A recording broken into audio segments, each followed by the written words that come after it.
Snow just beginning here in the 10 o'clock hour in our western counties, and it's already causing a little bit of an impact. You're looking here at the Minot area where, well, a live view from our Storm Team Skycam network there showing snow on the rooftops, reducing visibility. And this snow is going to be heading in our way. First alert weather day is on Friday. Here's what you need to know. Overnight, the snow is going to be heavy at times. Now, the wind won't be the strongest during the overnight hours, but it's already going to accumulate. By Friday morning, we'll have travel impacts for some of our area with northeast North Dakota into the James River Valley and the Cheyenne River Valley seeing the most heavy impacts first thing in the morning.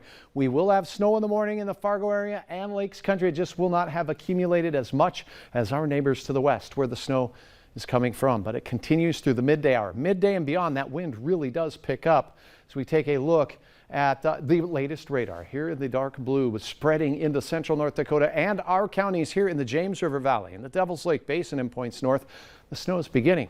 Now, where you see the dark blue shades, that's the radar telling us, wow, those are big snowflakes there. And those are the kind that accumulate fairly quickly on area roads and sidewalks. And that's spreading into the Carlsruhe area along Highway 2, essentially Rugby, as we look down towards Streeter and Medina. This on the western edge of our viewing area, we're getting a couple of blips of bigger snowflakes here where we have the dark blue. So as the storm intensifies, we're going to see more widespread blue returns on the radar screen. Here is a look at where we have that winter storm warning, basically Minot to the Grand Forks area along Highway 2, straight south through the James River Valley, the Cheyenne River Valley and Valley City, down towards Dickey, Lemoore counties, all the way out towards western half of Otter Tail County for Fergus Falls down to Wheaton. Hour by hour forecast shows the snow overnight will spread into the valley. I pause this at 1 to 2 in the morning, noticing that it's just now making its way into the Red River Valley. That's not too far off. Now, as we go through the overnight hours, notice the dark blue shades out here, Devil's Lake into the Cheyenne River Valley. That is where we'll have the large accumulations by morning and that morning commute. It will be no picnic here in the Fargo area either. It'll be tough to see. Here's where things get really challenging, the midday hour.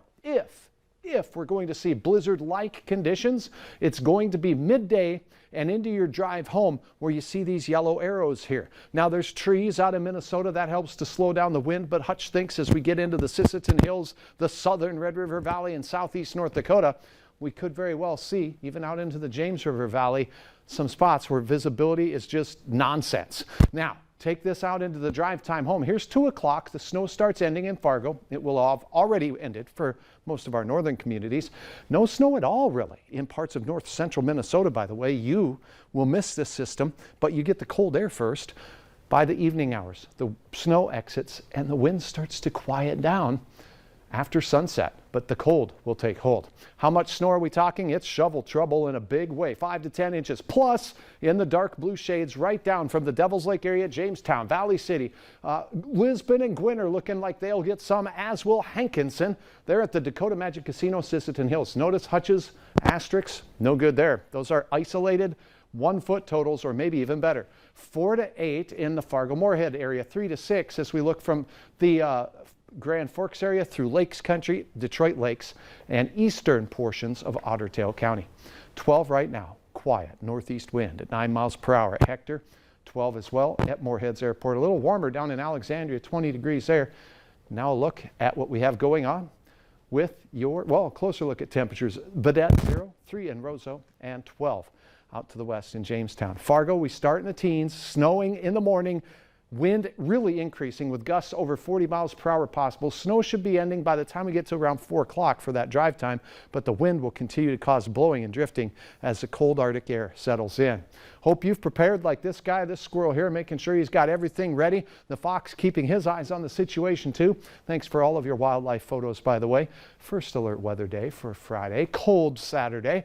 A lot quieter in that cool air. 29 and a snowflake on Sunday, and for Martin Luther King Jr. Day, a snowflake as well, as our next Arctic air visit gets here by Tuesday midday. Once we get through this, the heavy stuff is done for a little while, though. We have several storm systems heading our way. It's an active pattern right now. Not as big as this one. Thanks, Hutch. Still ahead tonight, a crazy story involving a former Minnesota Viking helping a woman in trouble. Next, Valley News Live at 10.